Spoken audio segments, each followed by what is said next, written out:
We have just seen one of the shock defeats in the Champions League group. Yes. The thing is, after Newcastle demolished PSG in the last game week, PSG were always going to qualify. It was always a fight for the second spot. And after Newcastle defeated PSG, they were really close to qualifying. They already had 4 points from two games. But Dortmund have pulled off an upset. In this match, Dortmund were the better team. They outplayed Newcastle. Throughout the match, they had the better XG, expected goals. In the first half, Newcastle were completely dominated. Newcastle couldn't create any attacks, and they were constantly under threat, especially from Malen of Dortmund and fluke. If you look at the stat, Newcastle had the higher expectancy of the goal. I know stats aren't everything, but that tells you a lot because St. James's Park is a very difficult stadium to be an away match. Newcastle has a really good record at St. James's Park in Europe. They hadn't lost their last 24 European matches at home stadium. I know they haven't played in Europe for a long time, but even in the Premier League, St. James's Park is a very difficult place to go to.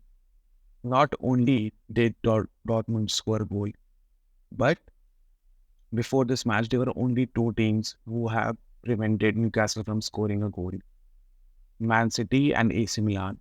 And again, Dortmund did that. Newcastle couldn't play through the lines because Dortmund were playing a middle block. They weren't necessarily pushing from the front all the time, but as soon as Newcastle midfielders or attackers got the ball, all of Dortmund were pushing, at least 1 to 2% whoever had the ball.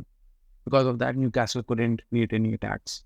Even in the second half, Wilson had a couple of chances and there was that volley in the end which hit the crossbar. But besides that, Newcastle couldn't cross many balls from Trippier. They couldn't play through the lines for the midfield. So Dortmund played a really good match and pulled off an upset. Because of that, now in this group after three matches, PSG are at top with 6, Newcastle and Dortmund both at 4, AC Milan at second. Now the question comes, can Newcastle actually be eliminated from the Champions League? And there's a very real possibility. There are three reasons for this: their fixture list, Sandro suspension, and their squad depth. Starting from right this weekend, they have Wolves away. Then the next week they have Manchester United away for the Carabao Cup. Then they have Arsenal at home. Then they have Dortmund away. Then Bournemouth away, which they can win. Then they have Chelsea at home. After that, they have PSG away. Then again United at home. Then Everton away. Then Tottenham away. And then Milan at home. This is a really congested fixture list. Very congested. They are going to play a match after every 2 or 3 days. And just from these 12 fixtures that you can see on screen, you can say that maybe they have 2 or 3 easy matches. Let's say Wolves, Bournemouth, and Everton, which are for sure they can handle. Rest of the match, they're against big teams. I know Chelsea and United aren't in good form, but the match is still gonna be difficult for them.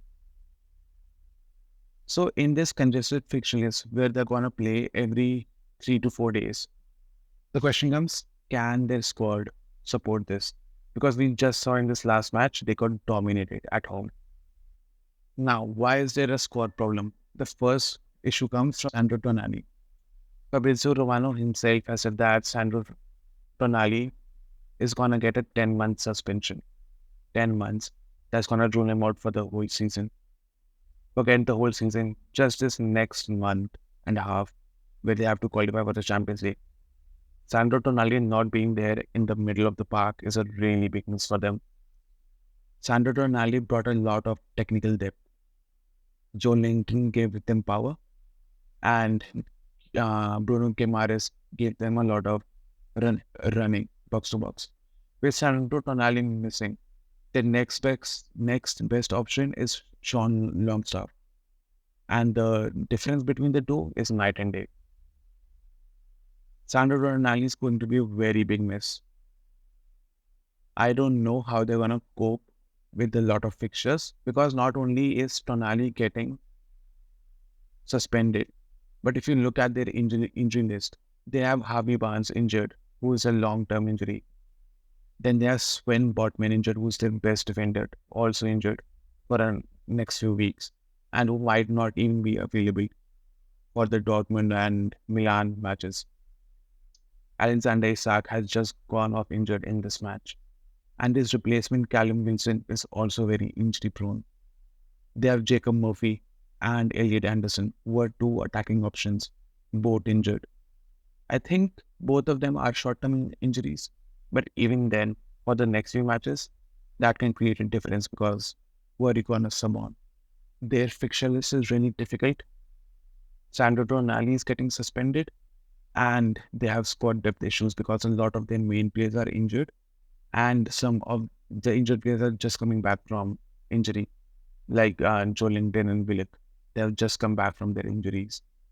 So at this point, we are going to see if Newcastle is a serious top club or not. Because last season, they finished top 3, top 4, because it didn't have Europe. They could focus on the domestic matches. But now is the real test if they are a top club or not. This is what separates a top club from a normal club. If they can handle this volume of fixtures every 3 days, with their squad depth, with their injuries, that would prove that yes, Newcastle are gonna be a top 6 club in the future. PSG is always gonna qualify from the group. The only question comes Dortmund or Newcastle. AC Milan with 2 points is more or less eliminated, but it's still not an easy fixture. Dortmund are a wild card. They just defeated Newcastle, but they might lose to Milan in the next game week. Anything can happen with Dortmund, but still, they're a serious threat. So let's see if Newcastle can overcome this tough group. If you have liked my video so far, please give me a subscribe and like the video. I would also like to know your opinion if Newcastle have it in them to qualify from this Champions League group and progress to the knockout stages for the first time in decades. I'll see you all in my next video. This was a shorter video, but I hope you enjoyed it. I'll see you next time. Goodbye.